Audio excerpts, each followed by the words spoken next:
We know that tonight's discussions and the ongoing national discourse around the voice has a significant impact on First Nations people. In response, we have established a quiet space specifically tailored for Aboriginal and Torres Strait Islander people, students, and their allies. This is located on the ground floor.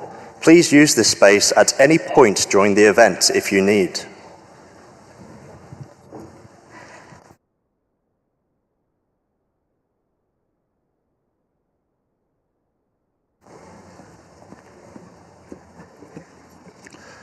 Good evening, and on behalf of the Australian National University, welcome to the ANU, both in person and watching from university campuses around the country, to attend tonight's dialogue on the Aboriginal and Torres Strait Islander voice. My name is Brian Schmidt, and I'm the Vice Chancellor of the Australian National University, and I'm incredibly proud to be hosting this event along with our First Nations portfolio and with universities from across Australia. Now, the last gathering to bring the university sector together was almost exactly 12 months ago when President Zelensky of Ukraine delivered an address for students hosted here in Canberra, but bringing together students from across the country. And so it is no surprise that in a year that will define Australia's history, our national student body is turning out once again in record numbers. Students have always been at the forefront of national issues, using your voices to change the world around you, and the upcoming referendum will be no exception. Now, before we begin our formal proceedings and meeting tonight's panel, I'd like to first invite Paul and Reuben House, First Nations custodians, to welcome us to this country. Paul, Reuben, over to you.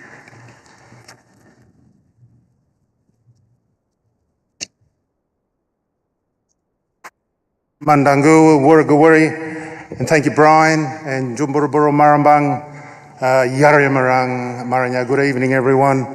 Nadu Maradang, Bulaningi Nina Yaria. It's good to be here on country. Nain Mura Buramba Beda to share this welcome to country. Injamata Bala Wurwai Reuben, respects to my son Reuben. Yilangalongbo, Gibabango Wugabo, Megabo, Diranilbang. Ladies and gentlemen, young men, young women, distinguished guests, students, Nyari Injamali Ngambri, Ngunnawal-Ngambri, Wallabaloa, Ngunnawal-Ngambri, Radri, Mujigang, Yangnang Bujayandu. My respects to Ngambri, Ngunnawal-Ngambri, Wallabaloa, Ngunnawal-Ngambri, Radri, elders past and present. Nyari Injamarabu, Mujigangu, Nurumbanjigu, Ninya Yiridu. My respects to all people and First Nation people from all parts of the country. Ngambri, Walgalu, Wallabaloa, Ngunnawal, Mayin, Gambanya, Ninyoga, Nurumbanguldara. Ngambri, Walgalu, Wallabaloa, Ngunnawal people, welcome you all to country. Noya Goya Malang, Marambang Malang, it's wonderful, it's fabulous to be here to share our connection, some of our story tonight. Yinjamara bala magam nawa biyamburo wala na guji gagomara wala nunga yalara dalani mai, and respect is in the people, the university and the government embracing voice, treaty and truth-telling. Nadu wuraga bigi bala bambu gubu balagi bangubu guinguli ala dumbali now murwai marambo. We listen to our old people, our ancestors, our elders, and they show us the good path, the right path. Mamba wara na minyagu wuraga binya wura daregu winning galagu baligu, looking to see, listening to hear and learning to understand. Niani Yinjamari Nurubangila Balanin Wallawin Galanga Bangbu Yanangingu Niani Ma Wang Yao Biligi Gila Yauman Bilgiri Yani Marambu Bagariga Yanangingu. We look after country, though it is healthy for all our children, for all our people, and we teach and we learn what is right on country.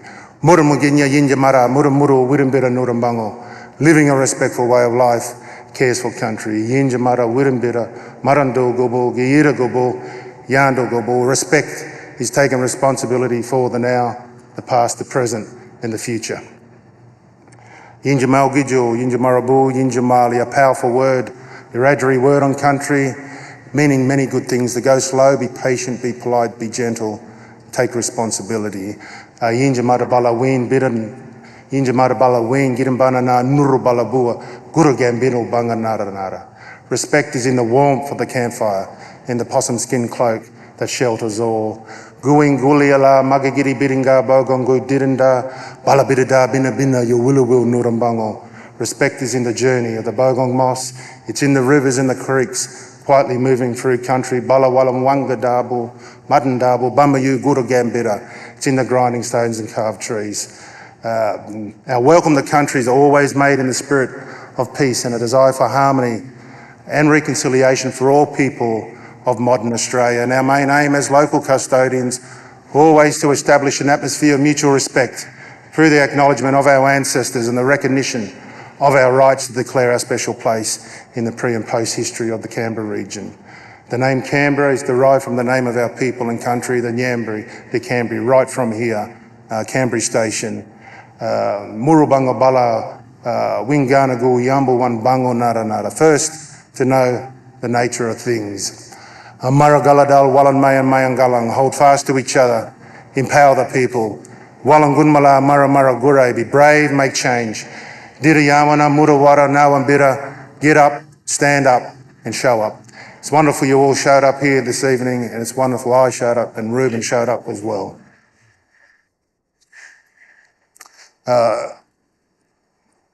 Muyilang Ayalinya, for our elders, NAIDOC theme this year. Ayalinya, Bagarigan, Muray Ayalinya, be a voice for generations. Mara Mara Nya Nyinya Girama Maranya, respect shapes us and lifts up the people. Yinjamara Balaboya Niyang Nurumbango Bagarigan, respecting language, law, people and country. Gawayambana, welcome. Mandangu, Wuriguwuri, thank you very much.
Thank you, Paul and Ruben. I do want to acknowledge the traditional custodians of the lands and airways we're meeting over today.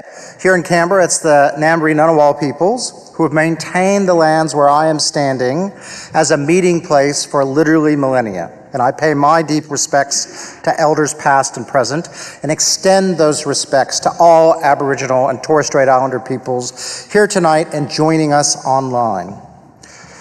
Once again, I'd like to thank Paul Garrow-House and son Ruben for his inspiring welcome to country. He is a great part of the ANU community. Tonight, we're also honored to have the Minister for Indigenous Affairs, the Honourable Linda Burney, with us, and you will hear from her later how much an Indigenous voice would mean to her and her successors.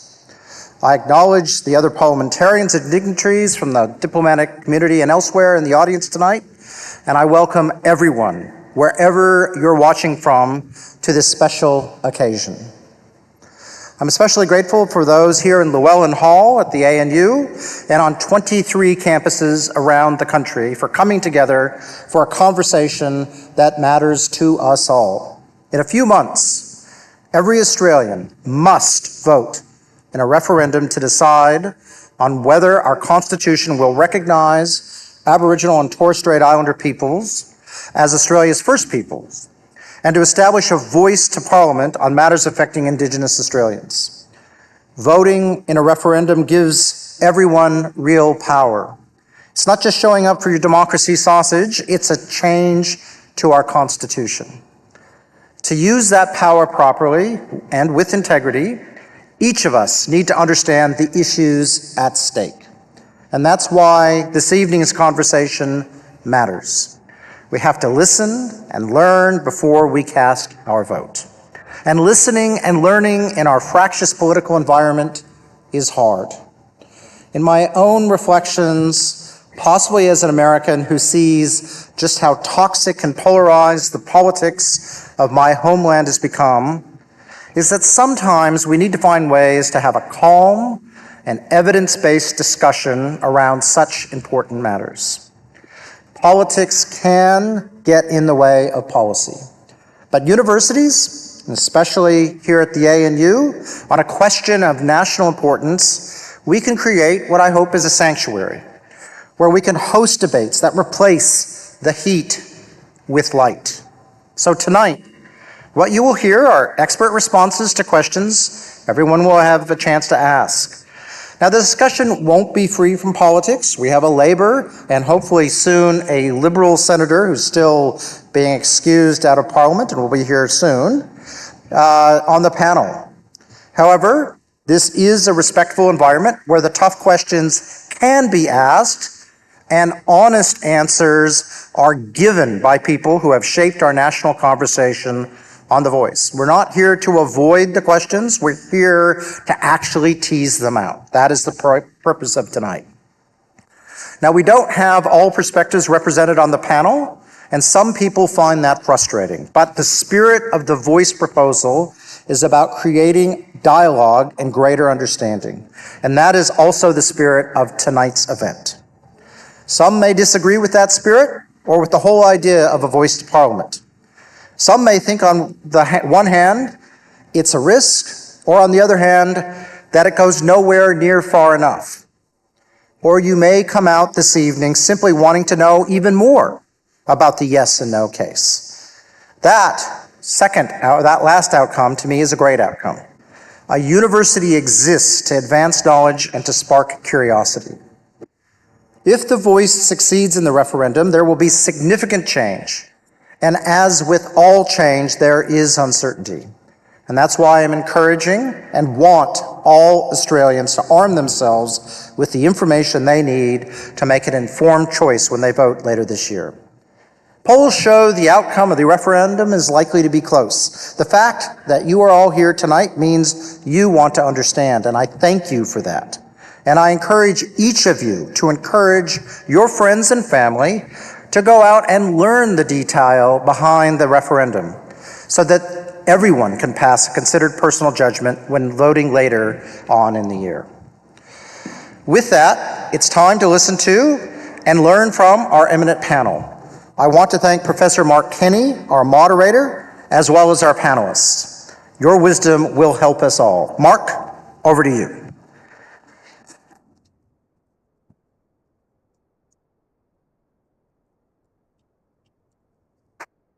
Well, thank you very much, Brian, and thank you to Paul House as well. Can I thank the Minister also for Indigenous Australians, Linda Burney, who, as Brian said, will rise to make some concluding remarks after our panel discussion. I'm Mark Kenny, I'm Professor here at the ANU. I'm formerly of the Press Gallery for many years. I host a podcast called Democracy Sausage, which I'm going to take the shameless advantage of this fantastic group here to plug the podcast. So get on that if you can. A great episode out just in the last couple of days about climate change. But we're here to talk about another big issue tonight, of course. And so we have a terrific panel, which I'm very glad to say has fully constituted itself before your very eyes. So let's meet them. Professor Megan Davis, who I understand is with us. Is that correct? She's meant to be with us, as it were, online rather than in person. She is meant to be there.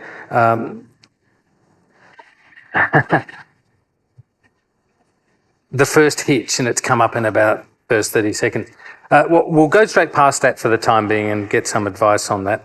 Dean Parkin on the end is a proud Quandamooka and man of Merenjaba, which is North Stradbroke Island. He's the director of the Yes Campaign Alliance, which aims to achieve a successful referendum on Indigenous constitutional recognition through a voice. So he's very much the face of the voice and moving around the country. Would you welcome Dean Parkin?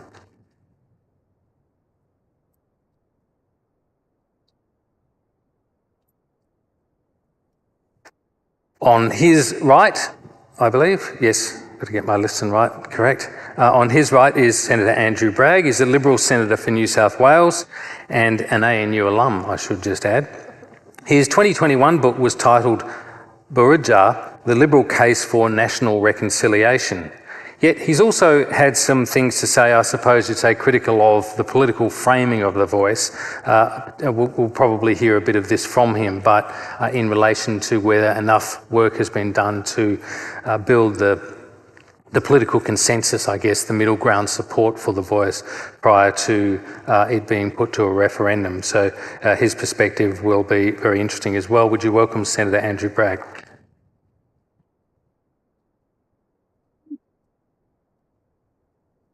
Coming this way is Senator Jana Stewart, is a Labor Senator for Victoria. She is a proud Mati Mati and Wamba Wamba woman from northwest Victoria.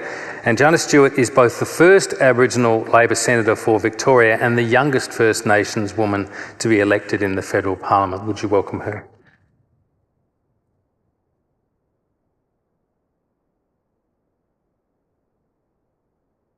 And finally, on my left here, Sally Scales, who, as well as being the Partnership Manager of the Uluru Dialogue, is a Bitchinjara, I can't say it correctly, Bidanjara woman from the APY lands in the far west of my own home state, South Australia. Sally is an artist, and she's been part of the leadership team for the Uluru Statement reform. So, welcome, Sally.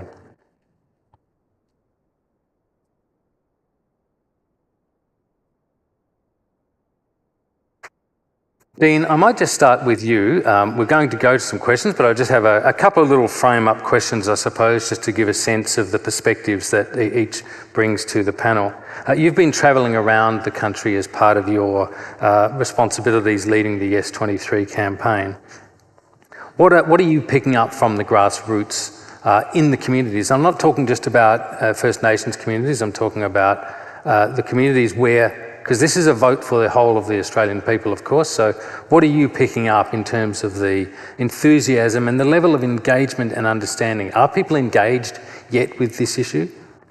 Yeah, thanks, Mark. And thank you, Paul, for the very warm welcome to country this evening. Pay my respects to your old people, and thank you for having us here on your land.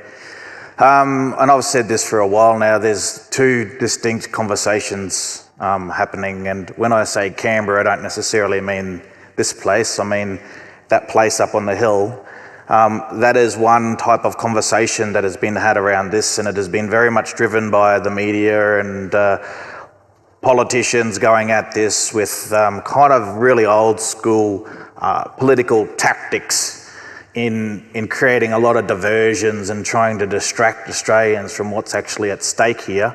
And so that's been one conversation, but the conversation at the community level is just completely different. I mean, we've built the campaign very quickly over the last few months to the point now we've got 20,000 active volunteers on the ground that are door knocking now on a daily basis. More than half of those volunteers, by the way, have never participated in the political process before. They're not members of a political party, they're just Australians getting behind this yes vote. I've been out there on the ground with them. I've been travelling around the communities. Last night I was in the Llewellyn Town Hall just south of Hobart in Tasmania talking to a room full of 100 people there. And there's a tremendous amount of curiosity about this issue because Australians really know that referendums, they're about us. They're not actually about politicians who are part of this process, but ultimately when it comes down to the referendum, it's about us as citizens casting our vote. And I think we'll cast our vote for the yes. So there's curiosity, there's generosity, there's real openness to the idea. There's a sort of sense of wanting to know about what this is about. And there's a tremendous amount of support there. There are literally, and it's not being told, there are millions of Australians that are out there ready to vote yes now. It's just an extraordinary thing to be part of, knowing that that group of people are starting to get active and starting to get really visible in the communities. And yes, I'll admit there are people with questions as well. But the difference with the conversation around those questions is that they're actually seeking information. They're not seeking to leverage this as an argument or as a conflict or as something that divides us. They're genuinely trying to inform themselves on what this is about so they can cast their vote in a really informed way. So I know there's a lot of conversation around the polls, and there probably will be tonight even, but they're not telling the story of how Australians in communities across the country are approaching this.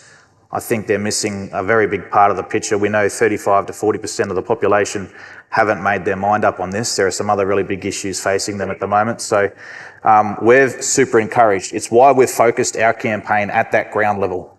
It's why we've put so much effort into making sure that we can build that army of volunteers, get the people out there having the conversations at the Saturday stalls, because that's where this campaign is going to be won. And that's why we're really enthused about what we're seeing and continuing to drive between now and the vote. Thank you very much. Senator Andrew Bragg, you have, I think, a different perspective on this in the sense of reading those polls, being aware of what the debate appears to be, how the debate appears to be being understood by the broader electorate. And you've made some remarks about whether this referendum has been timed correctly and whether the sort of work has been done to build that support across. There are people in your party, yourself, Bridget Archer, Julian Leeser, of course, who stepped down from the front bench, who've been supporters of the yes cause, but have not been persuasive within your party in turning that around. Perhaps if I could just invite you to just say something about that what you think could have been done by way of building a stronger middle ground consensus. Yeah.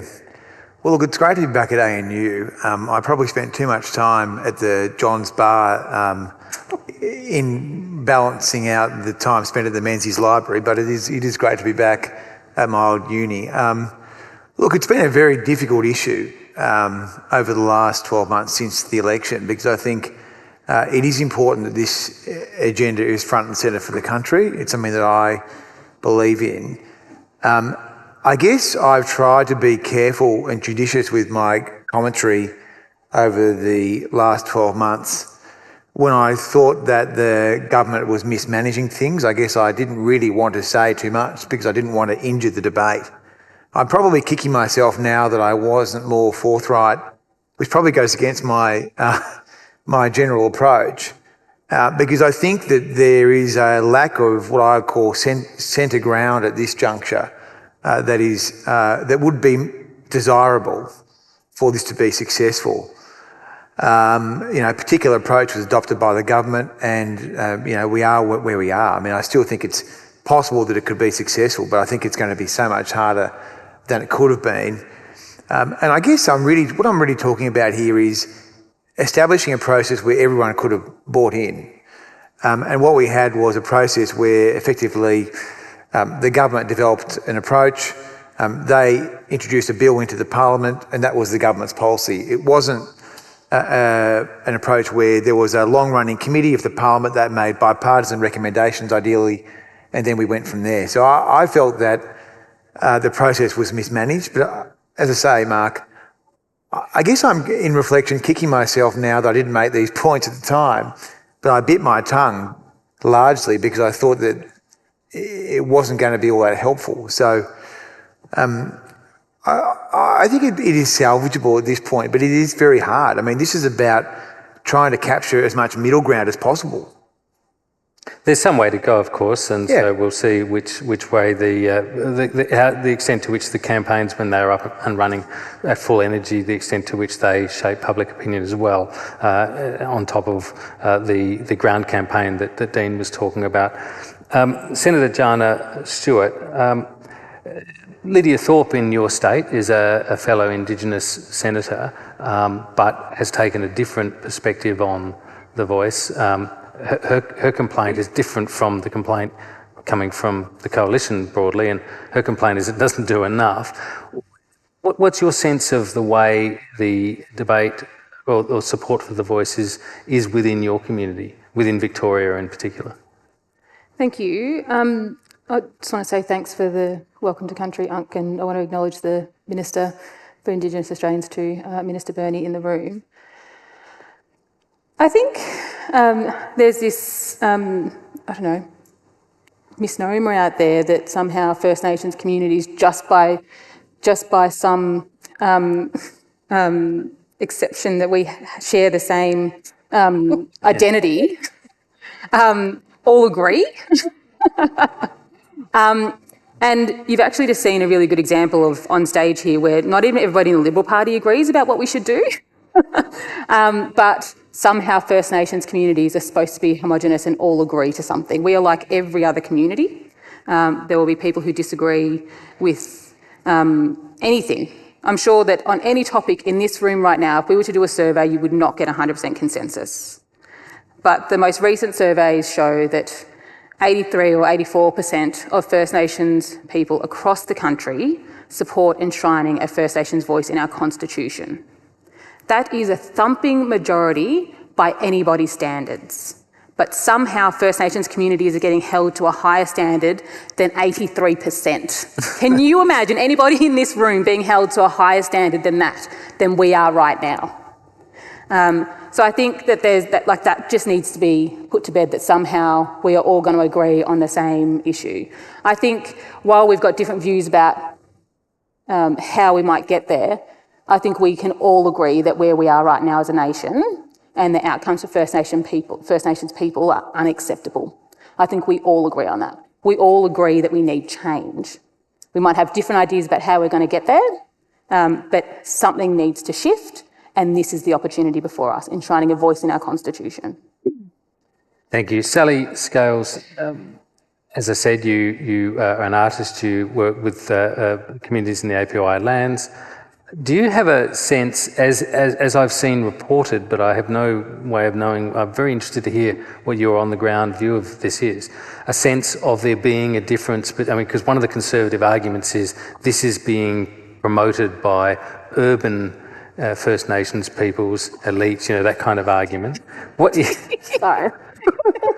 No, fair enough. What is your sense of the understanding of the Uluru process and the voice to Parliament that comes from it between the country and the city? So I was a part of the Uluru Dialogues. I went to the Ross River one, and Ross River's out of Alice Springs, and the process that Professor Davis and Pat Anderson and Noel Pearson did was incredible. The Referendum Council, what they did was incredible. They wanted it. They wanted the local community and the local community organisation to hold it. They sent the invitations out. They wanted community representatives, but they didn't want people who were already in power positions, like the chair of, the land council or all of that sort of stuff. So they wanted everyday people. And I remember getting the email and going, what the hell is this? I don't know what it's about. God. And I just ignored it because that's my tactic. I just ignored it. And then I get a phone call from a family friend who was like, Sally, you have to go to this. I'm forcing you to come along to this. I was like, all right. Trudged along. And what they had done is Professor Davis and her team at UNSW, at the Indigenous Law Centre, had spent the whole week working with translators in Central Australia to make sure that the translators knew what we were going to be speaking about. They had the comprehension about it so that the elders and everyday people that were in the room were comfortable in their own language. And the conversations, being at Ross River, that dialogue was incredible because the conversations, and Dean was there. Dean was taking all the notes. He was, marking it up. I had to correct him a couple of times, but that's okay. You took the pen off me in the middle of the room. I remember that, yeah. Got to do what you got to do. But what was incredible was the leadership sitting there going, well, don't they want to know us? That was one of the things that kept coming up. Like, we've got this history and the Australian public know a small version of it and one lens through it. There is the good, the bad and the ugly of the representations of First Nations community and colonisation. But it was also like how many times we have spoken up in different ways to Canberra, to Darwin, to Melbourne, Adelaide, all the capital cities, and spoken about the issues on the ground. And it was like we were yelling in a vacuum going, listen to us. And this was an opportunity where everyone was saying, oh, far out. If they could hear us, if we could be at that table, if we can make some changes, how incredible. And what's happening now, like it took 6 years. I mean, like the conversation that, we would have done it differently or the change or we could have done it, like that, the process could have been done better. It's actually taken 6 years to get here. 6 years of turning every no or a maybe into, okay, let's do it. Like think about that. 6 years of having to sit in going, we have to do this. We have to be heard. We need a seat at the table because our communities are suffering. And politicians saying, no, not now. No, it's going to be a third chamber. No, this is not going to work. And our communities on the ground saying, well, we want our communities to better. We want the basic rights and necessities that should be afforded to us. We talk a lot about closing the gaps and those targets. But I can tell you right now in South Australia, when I have someone from the executive government on the state level and someone from the federal level and executive government, and when you're talking to them an issue on the ground, they do the tic-tac-toe. Oh no, that's your business. Oh no, that's yours one. Like, hey guys, isn't it both of yours?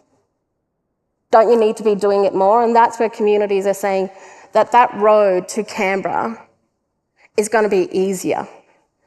Sammy Wilson, who's the traditional owner of Uluru, who gave the permission for the use of the Uluru name on the Uluru Statement from the Heart, said, every year we constantly give 2, and hopefully you guys actually know what these are, but 2 phone books, yellow pages of information. Phone book, what's that? And he said that it seems like they don't ever read more than the top sheet. Mm. Think about that, how much information we give. And that's from all the reports that we have to justify our spending. That's from all the royal commissions, all that sort of information that we've ever partaken in. And they're only reading the top sheet. And that's what we want to, this is what communities saying, we get to say, we get to be there, our communities can be better. And also the argument around the fiscal responsibilities and the amount of times I've met a minister, state and federal, who want an idea for themselves and they have, oh my God, I've got this brilliant idea, we're going to do it. Our communities are sitting there going, that's not going to work here. We know what we need. Listen to us. And imagine that if you actually listen to communities on the ground and they were part of the conversation at the start of it. Not at the end when you're having to say, here it is, take it or leave it. And Aboriginal communities for decades have said, okay, we'll try and make that work. And when we fail, we're at fault. So on the community ground, on that local level, as Dean was saying, everyone's excited, everyone is wanting this and hoping for this change. Thank you. Now, as you will have seen, Professor Megan Davis happily has now joined us. Welcome. No one's more relieved than me, actually. Professor Megan Davis is the Balnaves Chair in Constitutional Law at University of New South Wales and the Director of the Indigenous Law Centre at the same university.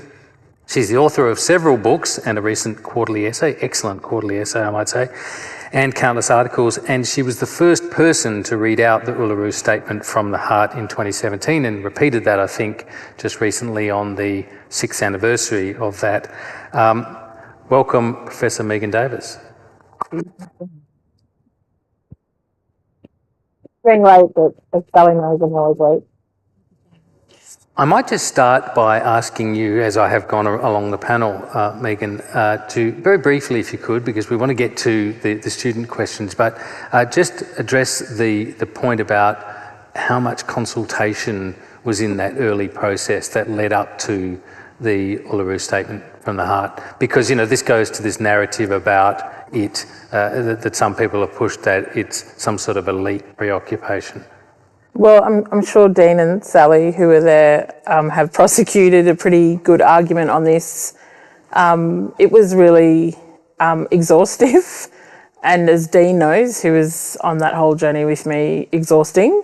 But you know, when we had the opportunity to do this, that the opportunity of constitutional recognition arrived, and there were a few hiccups, and then by 2015 we were able to argue for a mob-only process under the auspices of the Referendum Council.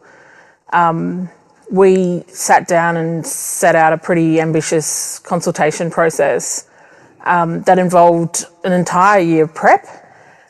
So when I say preparation, I mean that we designed it over a number of months, and then we rolled it out and met with different cohorts of the Aboriginal and Torres Strait Islander community, running by them what we were going to do in terms of these regional dialogues. That was really important because it was a kind of process that had never been run before, in that it wasn't a town hall, it wasn't an unstructured free-for-all, but it was a really important, structured, deliberative process that engaged with the principle of free, prior and informed consent. And so to enable our people to participate in that, it required a number of dimensions that we had to put in place to ensure that everybody received the same information.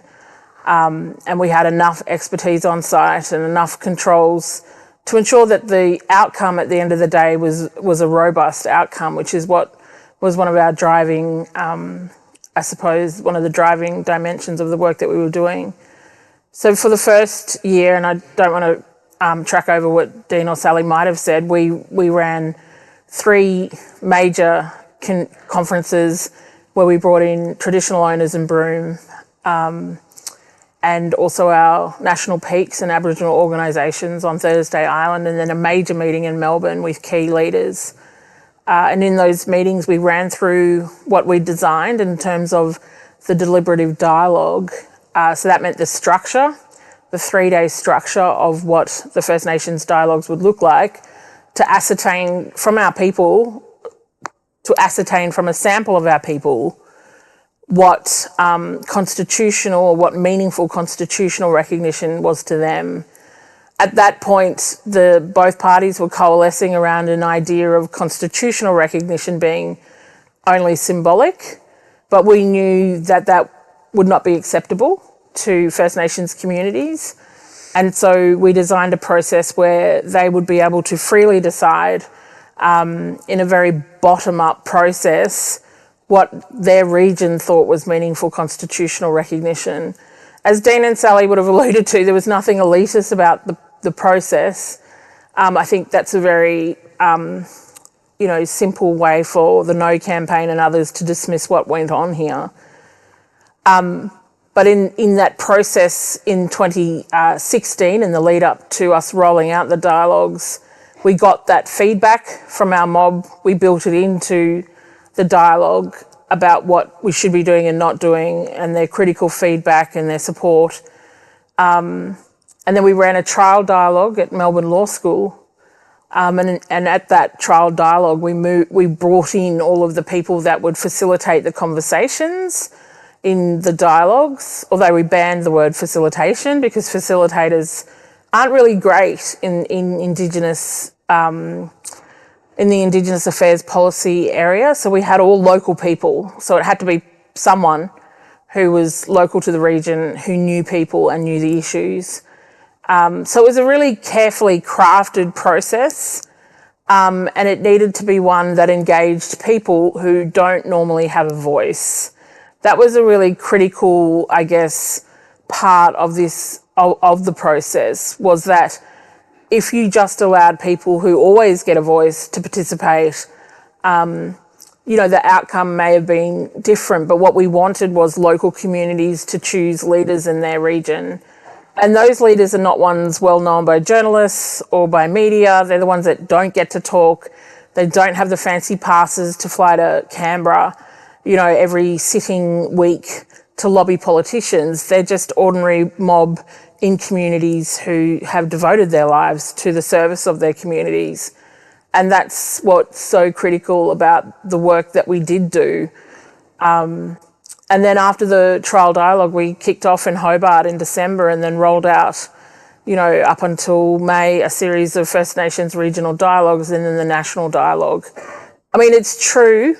It's important to say that there are key leaders who believe that they should dominate, that their ideas should dominate, and that they shouldn't have to sit there and go through processes that enable ordinary mob to participate in something like this. But one of the key driving forces of the design was to break down groupthink and to ensure that people couldn't game the process, but rather individuals and collectives were having that opportunity to hear about the legal reforms, to participate in a process of civics education and legal education, to participate in breakout groups, and then the plenary groups which Dean led, and then at the end of the day come out with a decision that they all participated in. So the record of meeting for every dialogue captured the dissent, the tension, the disagreement and the agreement. Everything is in there. Everything is there. And then people came to a consensus at the end of that document. And part of the triumph of Uluru is that we captured that dissent and the agreement and the disagreement. By no definition or analysis could it be regarded as an elitist process at all. I think that's diminishes the role of the men and women who participated in that process. And it disappoints me to hear people when they do say that, because I think it robs our people on the ground of agency.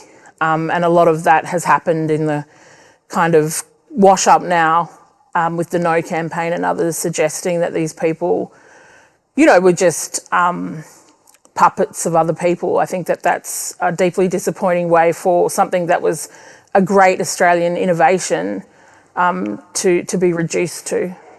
Thank you very much, because I think it's really important for everyone to hear, and I understand that some people on Zoom may not have been able to hear that as clearly as would have been ideal, but it is very good, I think, in a forum like this to be able to hear the extent to which that was a highly structured process. I particularly like your use of the term civic education process in the undertaking of this task, the process of drawing people in and educating them in the ways in which power can be exercised, debate can be had and issues weighed up and a consensus reached. And that's, I think, really important in understanding where this comes from, rather than just the glib suggestion that some might have that it was the preoccupation of a few privileged urban leaders. Let's move now quickly into our questions, and I'm going to put these as essentially as bluntly as they are provided. In some cases that will be more blunt than others. Claudia from University of New South Wales asks, in the scenario that the referendum does not pass, what does that say about our contemporary national identity, particularly in light of our colonial history and the move towards a more inclusive Australia? Jana, perhaps I could ask you to address that. Do you think there is does this have implications for the way Australia sees itself and the way Australia will be seen? For me, I actually prefer to think about it and frame it as the opportunity that's ahead of Australians. What it looks like when we say yes. What it looks like when we wake up the day after a referendum and the nation has said to First Nations people, we see you and we want to hear what you've got to say. We wake up a more united country than we were the day before. That's what this whole conversation is about. It is about recognising the oldest continuous culture in the world in our constitution. An absolute indictment on our country that has not happened already. It is about acknowledging that the place where First Nations people are now with respect to health, education, jobs, housing is unacceptable and should be unacceptable to every Australian. It's saying we want to hear what you've got to say about how we as a parliament and as a country address the challenges that you uniquely face in this country. It's about saying we see you, we hear you, we want to be a better nation than we are today. And I think that's actually something that we should be striving for every day. We should always be striving to be better than we were the day before. And that represents the very best of who we are as a country. We want to leave our country in a better place than it was today, than it is today, for the next generation after us. It's something that I constantly think about in the job that I'm in. Who is this for? Why are we doing this? For me, the fire in my belly is about having left something better for our next generation. I don't want my sons to grow up inheriting the same statistics that every other mob that's sitting up here and in the audience have inherited. Right now, mob up here are going to die 7 to 8 years younger than people in the audience just because we were born black in this place. If that doesn't put the fire in your belly, I don't know what will. We do not want our kids to inherit the same things that we have today. And you actually have the power to do something about that. With 3 letters, you can change the trajectory of each of our families' lives with 3 simple letters. How incredible would it be to wake up in a country that says yes to that?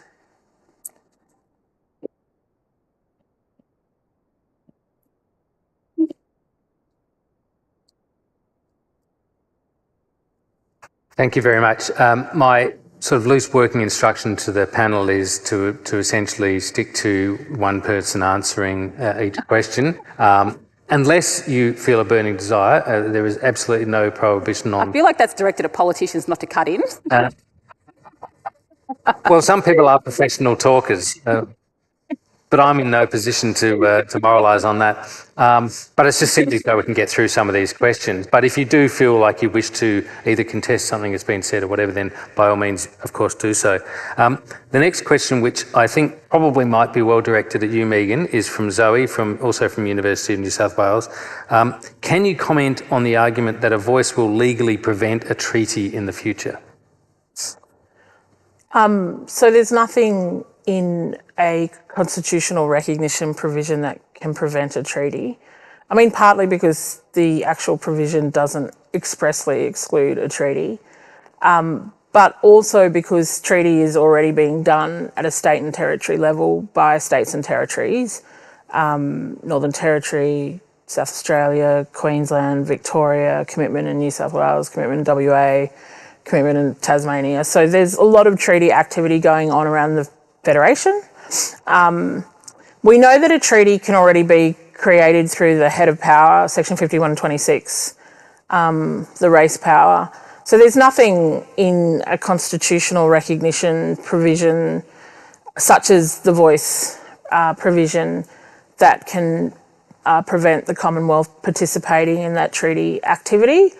Now that, it's starting to be settled that First Nations have gone with state and territory treaties, those treaties will be ordinary acts of Parliament, so legislation, ordinary legislation under state parliaments and territory parliaments.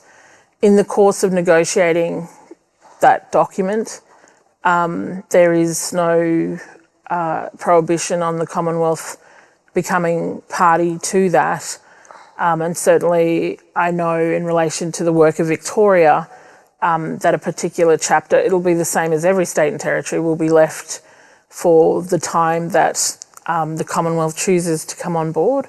But legally, there's nothing in the recognition provision that would prevent the negotiation of treaties anywhere within the Commonwealth. Thank you. A question from Claudia from University of New South Wales. Do you think the toxic debate in the media surrounding the Voice to Parliament is affecting the well-being of Indigenous Australians? Yes. Well, Sally. Yes. Tell us how. Look, you can see it from all levels of it where everyone's getting attacked in different ways. It's really hurtful, and also the conversations, the racist conversations that are happening, it hurts our communities. When people who are also in power positions, they forget that. They forget what it means for communities on the grounds and the things that we've had to suffer through already. But yeah, definitely. I won't go in. I'm getting all emotional. I don't know why. I'm not very emotional. I'm not really an emotional person. But it's really hard and it's really difficult. And when you've been doing it, the thing that people forget with this, the ask from Aboriginal and Torres Strait Islander communities isn't just been the past 6 years. It hasn't been since Labor said we're going to do a referendum.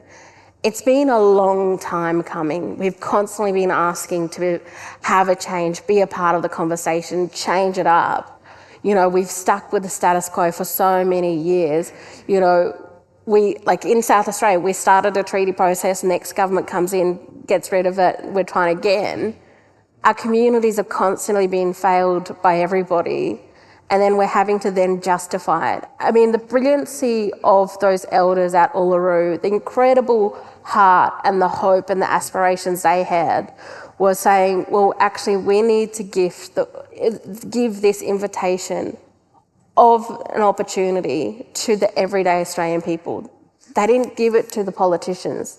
They gave it to everyday Aussies to walk alongside us and to see the full-on attacks in different ways. Like, social media is the most horrible beast you can ever think of. But it's been horrible all around, all around.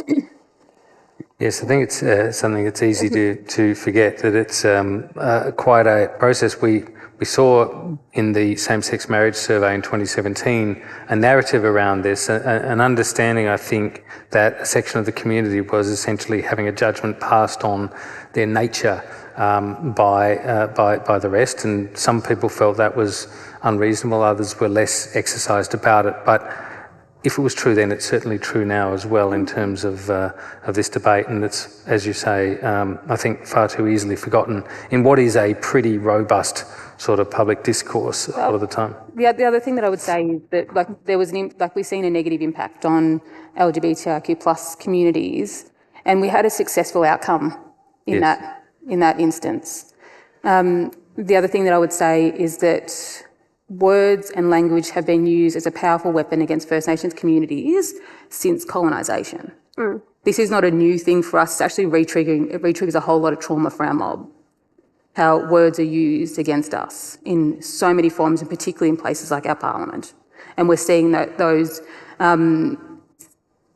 same weaponised words being used now against us, shamefully so.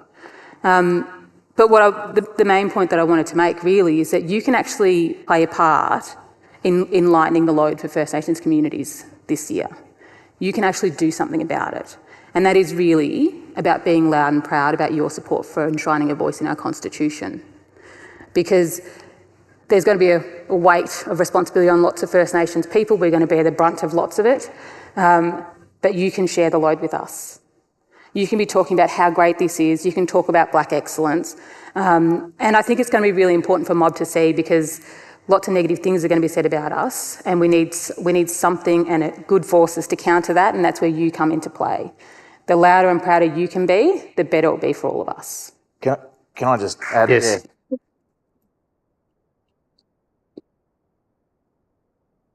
Absolutely echo Sally's and Jana's comments here.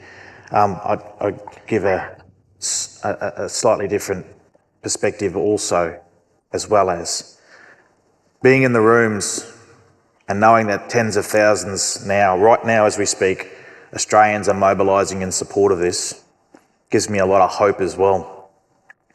And it gives me hope because it is what the old people, when they were advising us on how we should present the Uluru Statement, that we should make it about the Australian people, not about the politicians. They knew that it was the hard road. Let's be very frank here. They had a very, very clear-eyed view.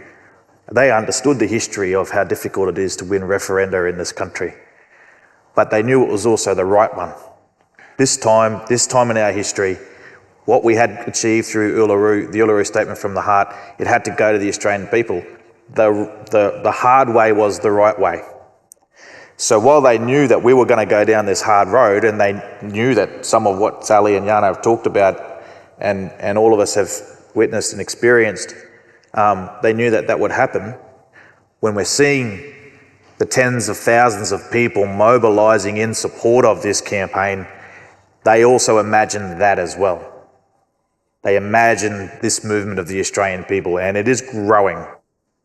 And so that is the other thing that gives me hope in this, that through these difficulties, we are also seeing the very best of Australians that are getting behind us from all walks of life across the country in places we wouldn't imagine, coming out very strongly in support of yes. So that gives us a deep level of encouragement for the work that we've got over the next couple of months. Yep. Thank you. Thank you very much.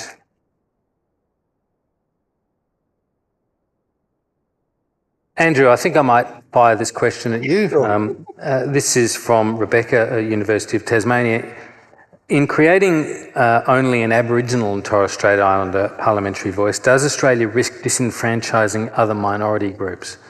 Moreover, given that we have a system of representative government, does Australia really need the voice? What's your response to that, when those sorts of sentiments that have been put to you, presumably even by people in your own party?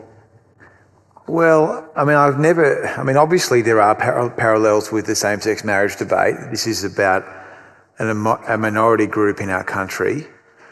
There are differences between how this campaign has been developed and how that campaign was developed and run.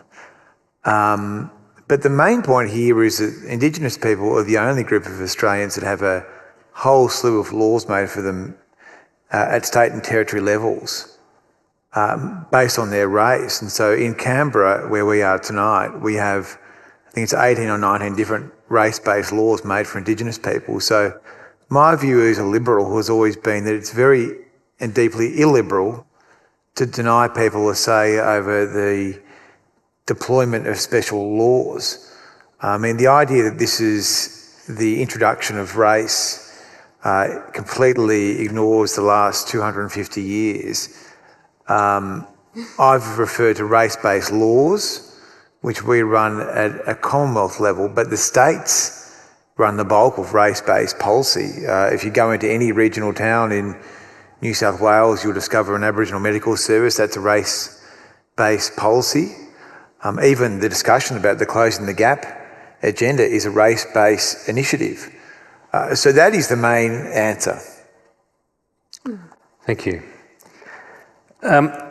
Sam from University of New England asks, how is the Voice to Parliament going to genuinely enhance the lives of Aboriginal and Torres Strait Islander people who are some of the most vulnerable Australians? What changes will we see, or will they see in their lives with this proposal? Will it improve their overall quality of life? Now, I think this is that sort of, very much that kind of direct instrumental question about the Voice. Jana, you're nodding. Yeah. So you shouldn't nod because I take that as you're itching to go. I feel like, any of the mobs sitting up here will have similar examples as well. But there is bucket loads of evidence out there. It's really a no-brainer that when mob have a seat at the table, our families are healthier and our children are healthier. That's not rocket science, actually. Because if you think about it, if you think about a challenge that you've experienced in your life, in your family, who is the best person to come up with a solution to the challenges that you might face? It is you. Just the same is true for us. When there's a challenge for us, we are best placed to be in the driver's seat coming up with those solutions. I've seen it on the ground. I'm a family therapist by trade. I've done the clinical work in the room with families, supporting families to come up with their own solutions to their challenges, both mainstream families and Aboriginal families. It is not rocket science at all. We heard evidence through the referendum inquiry, the process that happens through the Parliament, legislation gets sent off to an inquiry before it comes back to the Parliament to be either passed or not. There were Aboriginal organisations who presented through that process in maternal services, in child protection, who gave evidence after evidence that spoke to the fact that when our mob are at the table, our communities, our families and our children are healthier. I just don't feel like that should be a controversial thing at all.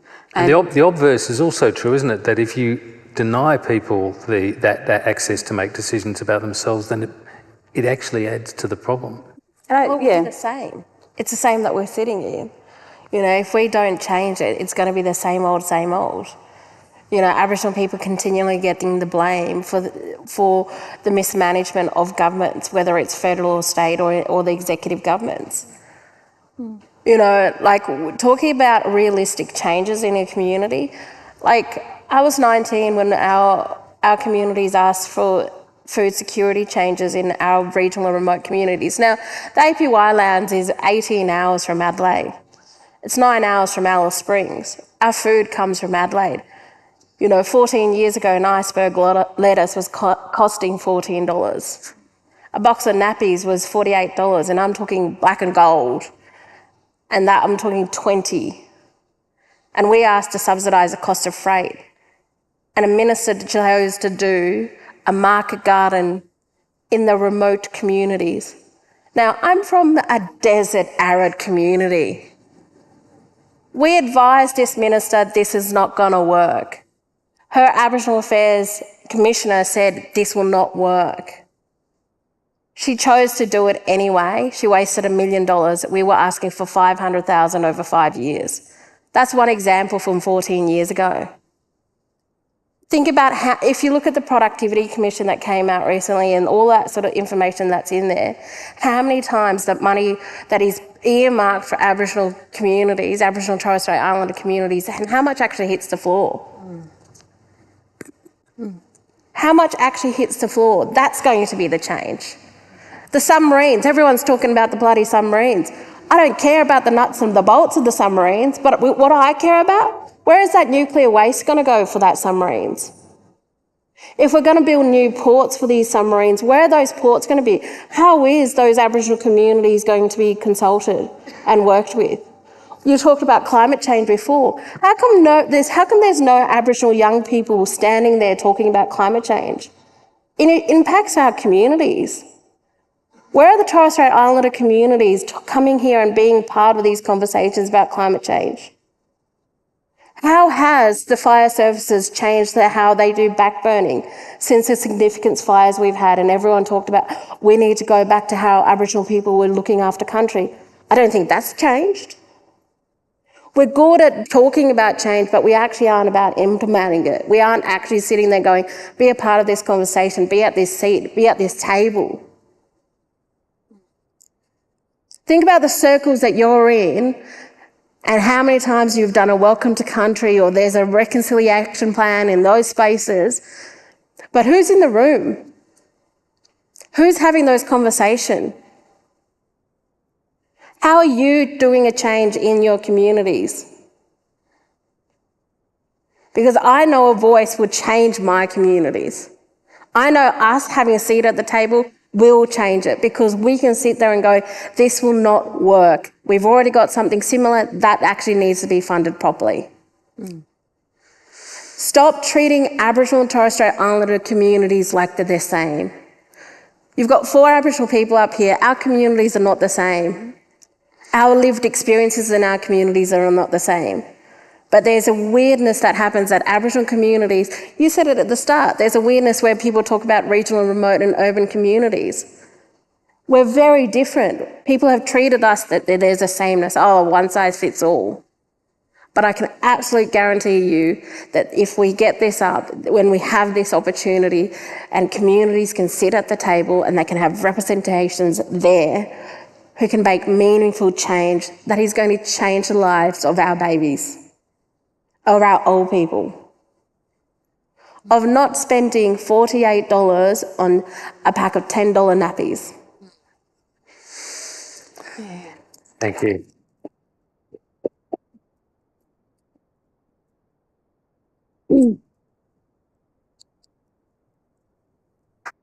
Dean, Gemma from University of New South Wales asks, what are some of the tips? Now, you're the expert on this, right? So what are some of the ways or tips that you may offer by way of assistance when talking about the voice to our friends, when trying to, get them across the line? What are the sorts of best arguments that they should be putting forward? Yeah, let's not overcomplicate it.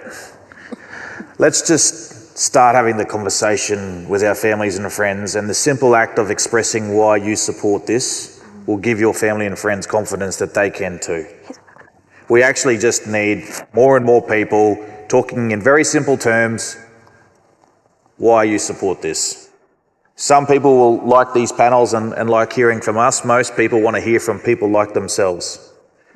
They want to hear from people in their communities, in their families, in their streets, in their workplaces, very simply, very clearly, talking from the heart about why this is important to you. Now, we can talk about a campaign, and this will be the biggest campaign the country has ever seen. And there's going to be national advertising, and there's polling, and there's ground campaigns, and there's volunteers, and there's all these things. But actually, it's really, really simple. And we've got some pretty smart folk in our organisation that have done the numbers. If every single one of our supporters talks to 2 people who are currently unaware or undecided and gives them enough information that they say, yeah, they're going to vote yes, we win.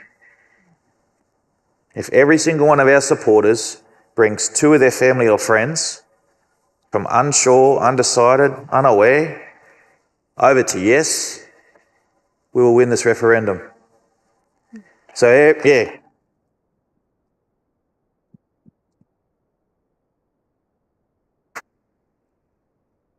So, I would say to all of our supporters, now the Prime Minister hasn't announced the date yet. We've got an idea or a guess where we're aiming. We think somewhere around maybe the middle of October, but that is best guesses. So we don't have a lot of time left. If this is something that you believe in, don't wait for any more invitations. Don't seek further permission from anybody else, not from Sally or Megan or Jana or myself or Minister Bernie or anybody else. Don't look around. Just start engaging and talking with your people, because as I say, every single conversation counts. But I think, Dean, what the question is asking, and I accept all of that, and that's perfectly valid, but I think what flows then is that in those conversations, things come back to an advocate that they hear in the media, that, for example, it's going to create 2 classes of people in the Constitution, or, the term re-racialised was used at one stage. Sure. So I suppose people are looking for ways in which they can address those arguments? They can dispatch those arguments if those arguments are invalid.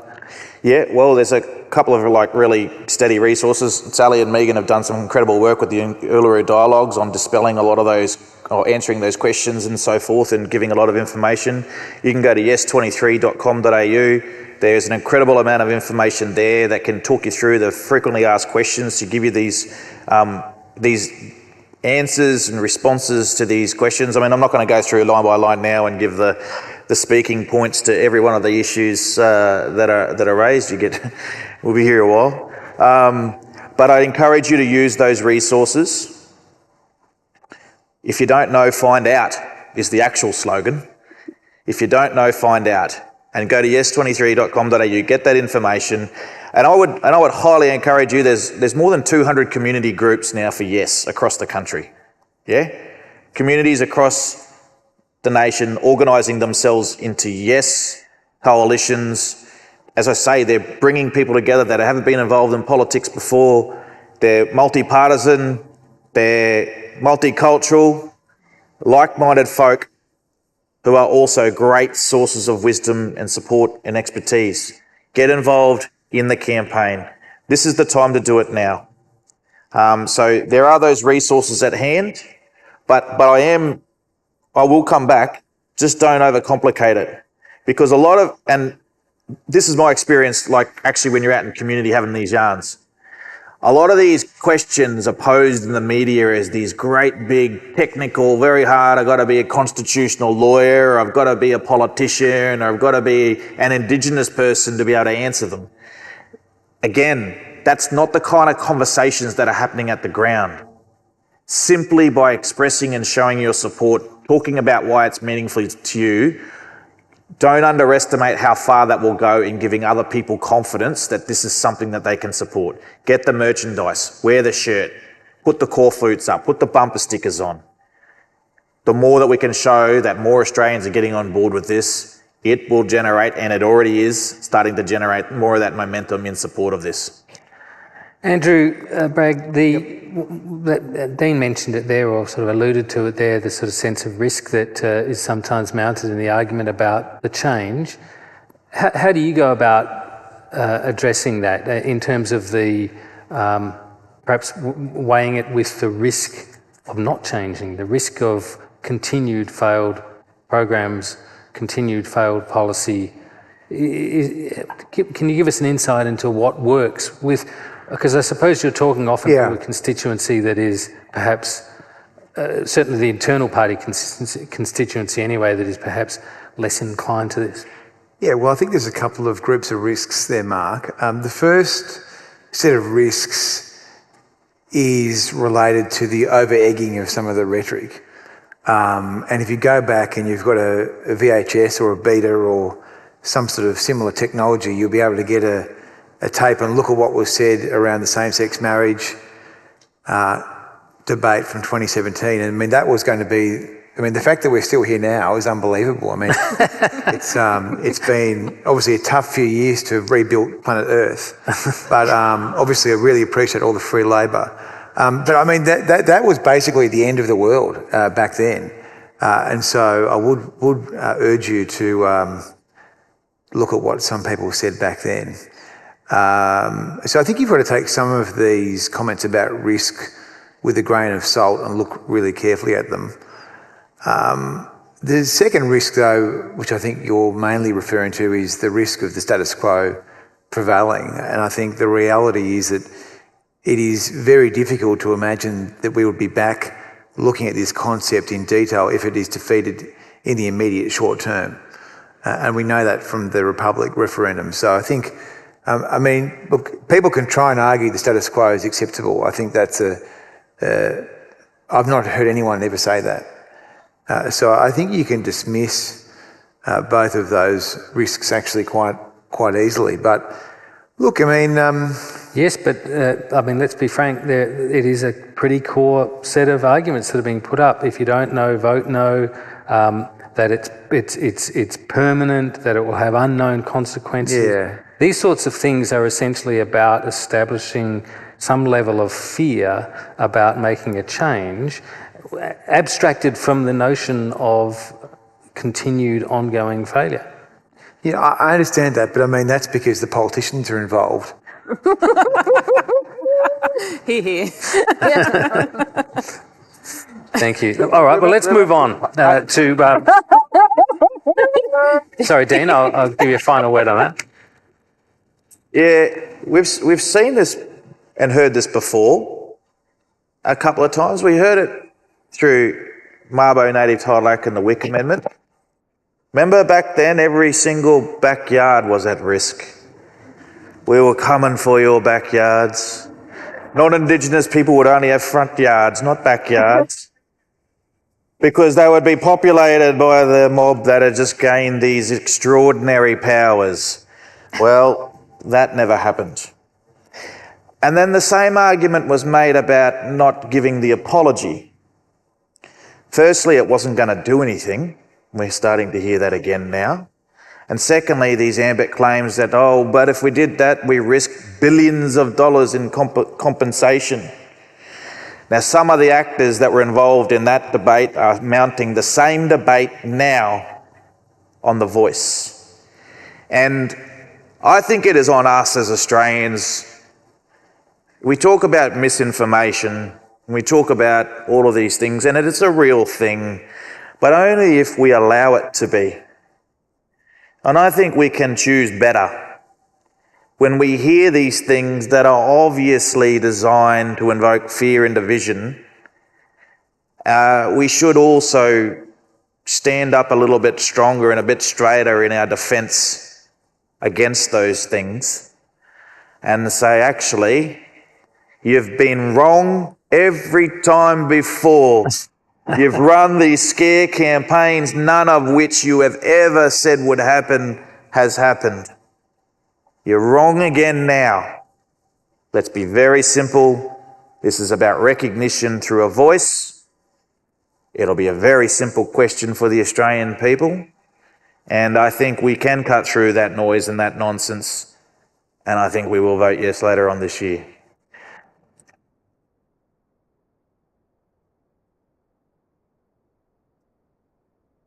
Now, due to the fact that we're getting short of time, I'm going to combine a couple of questions here. I think these might be good for you, Megan, because they essentially cover the same sort of territory. Christopher asks, from ANU, asks, are there any contemporaneous examples of similar mechanisms that exist in democratic systems around the world?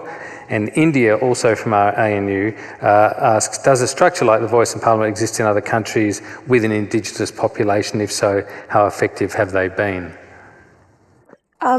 There's a number of examples around the world. I mean, I think part of the work towards the Voice was drawing on some of the international examples around political representation and the work that had been done at the United Nations in relation to those kinds of representative voices. So as most people know, the Voice to Parliament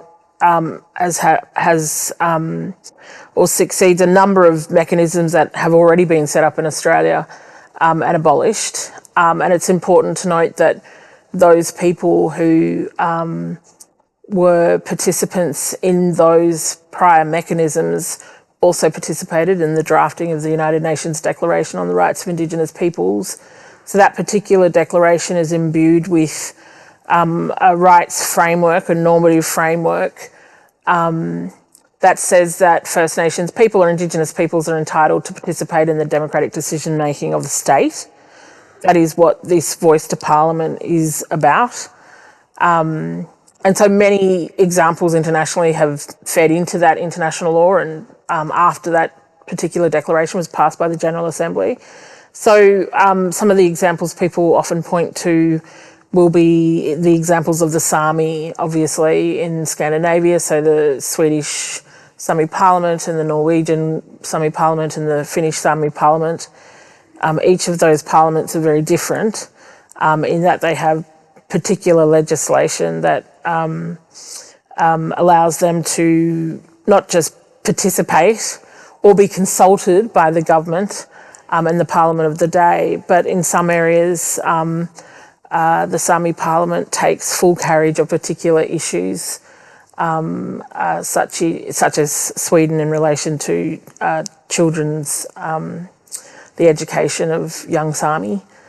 So that's quite not a comparative example, because I think Australia is very different to most countries. So comparative law isn't great when we're looking at Australia, because we are retrofitting a kind of constitutional reform that most countries have already done. So it's quite apples and oranges.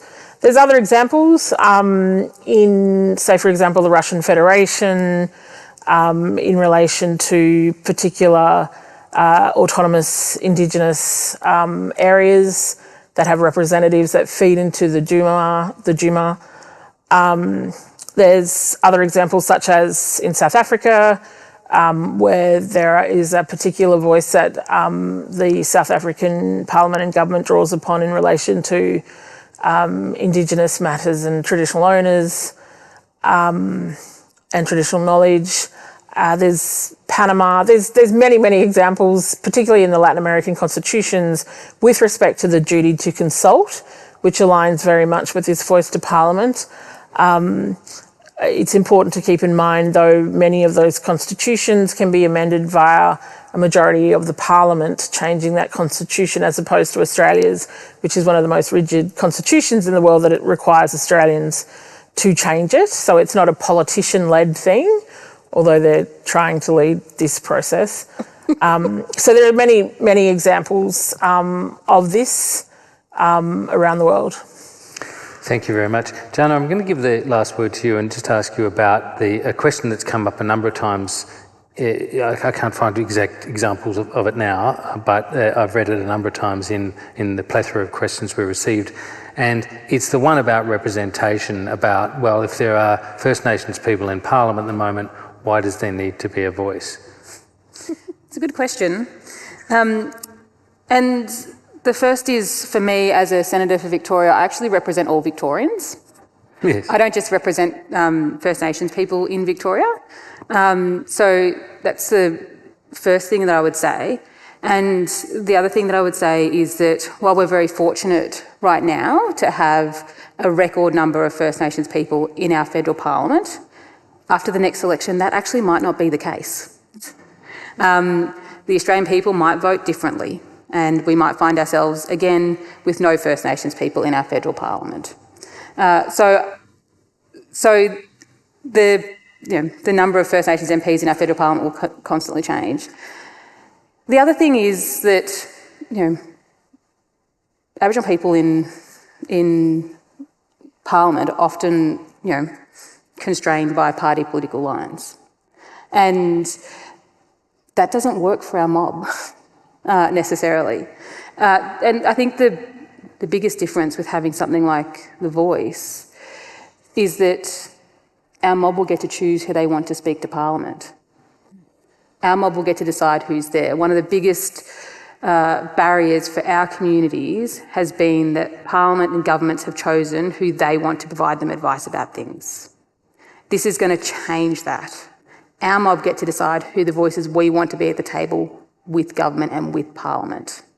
And I think that's a well overdue change to how the Parliament does its business. Dean, just quickly, as a sort of postscript to that, how often does it come up, the understanding in your discussions face-to-face with people, the understanding about Parliament designing the voice, the referendum installing the power in the Constitution, but the Parliament having the design of the actual voice mechanism itself? Yeah, and there has been some interest in that, and I think, again, that's been as a result of some confusion that's been sowed in this debate, unfortunately, very early on, which distracted a lot of people, or distracted the conversation away from the fact that this is actually a very, very simple proposition, and it is the way that the Constitution is changed in this country. The Australian people are asked to vote on a point of principle. That is how we change the Constitution, and then it is the duty of the politicians, the elected representatives of our country, to do their job to legislate for the details of the voice. So we know that the question now is going to be very simple. Should we recognise Aboriginal and Torres Strait Islander peoples as the first peoples of this country? And should there be an Indigenous voice? Before we get to the design, before we get to all the nuts and the bolts and the mechanisms and the representative structures, we've got to answer a very simple question first. Should there be one? Should we have one?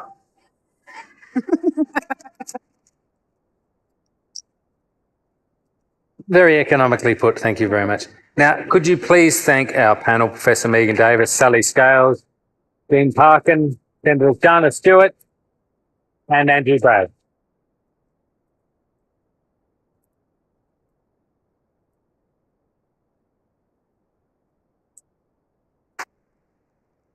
Thank you also for all of you for coming out, and for all of the people watching online. As Brian said, the Vice-Chancellor said at the start, 23 universities involved, many other people watching on Zoom and so forth. It's now my pleasure to invite the Minister for Indigenous Australians, Linda Burney, to make a few quick observations. Thank you, Minister.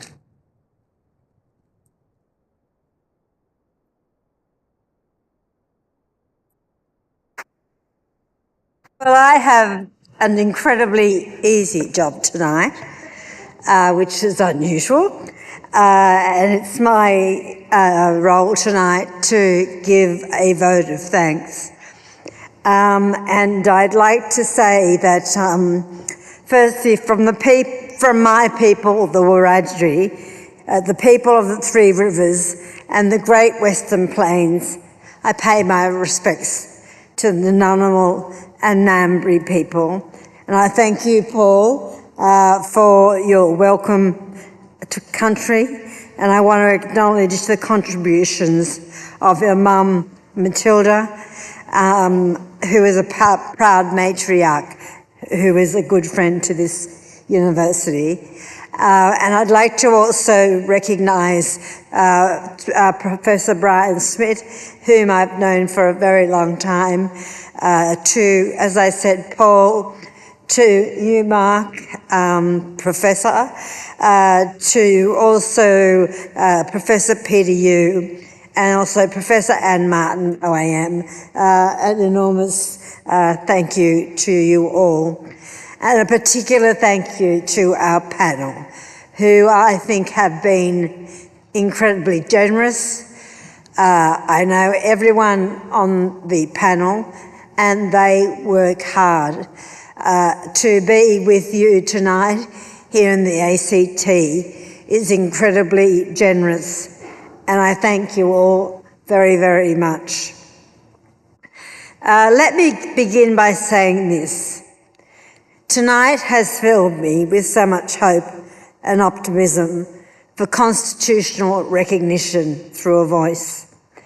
Indeed, for our shared future. We're all connected to this ancient continent in both spirit and story. We are each a part of one another's lives, and we heard that come through the panel this evening. This referendum is about a coming together of our stories, a coming together of Australians old and new, young and old. As I have listened to this discussion this evening, I am reminded of the true essence of this referendum. From all points of the southern sky, we have come together tonight to consider the future we want for ourselves and for our children. We are much united in a movement of the Australian people for a better future, which also came through so powerfully from our panel. An Australia that recognises the ancient and enduring place of Aboriginal and Torres Strait Islander peoples in our nation's history. An Australian people that want to make a meaningful and practical difference to the lives of their Indigenous people through a voice. I want to say a few words to young people and everyone who's been online tonight, in lecture halls throughout this country, and to you, I want to say thank you. You are our future, and some of our strongest allies. This is your moment. As the late great Charles Perkins showed us with the Freedom Rides, it takes only a handful of motivated students to change a nation. So do not miss this bus. Step right on board. Because we have a once-in-a-generation chance to move Australia forward. We can vote yes to be part of a great unifying moment that will bring about a better future. We can vote yes to do the right thing by Aboriginal and Torres Strait Islander peoples. To people a say on issues that affect us. To make a practical difference that improves lives. Friends, let us vote yes for recognition, listening, and better results. And those listening and watching on tonight, I urge you to campaign for a future you want to see. Aboriginal and Torres Strait Islander people have asked us to walk with them. So do not wait for a flare to rise from Canberra, and as Dean said, that place up on the hill, and tell you to get started. The referendum campaign has begun. And as Jana has said, it is all within our capacity to do something about it. Megan and Sally have spoken at length about the process that led up to this.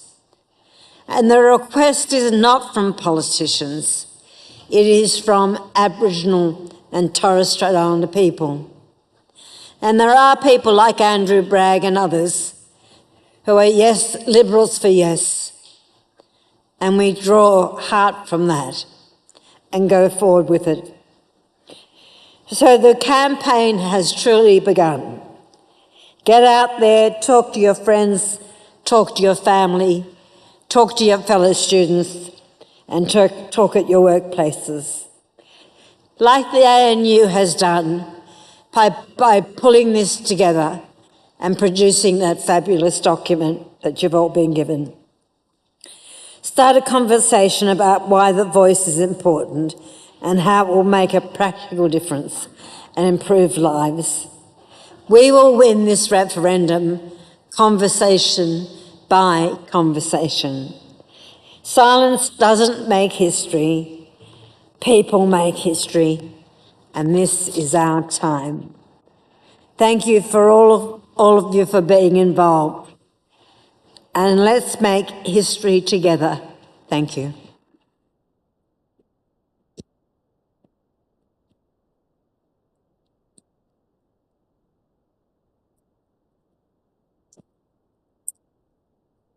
Thank you. Thank you.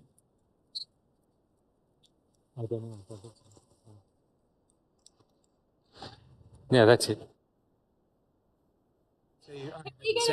Selfie?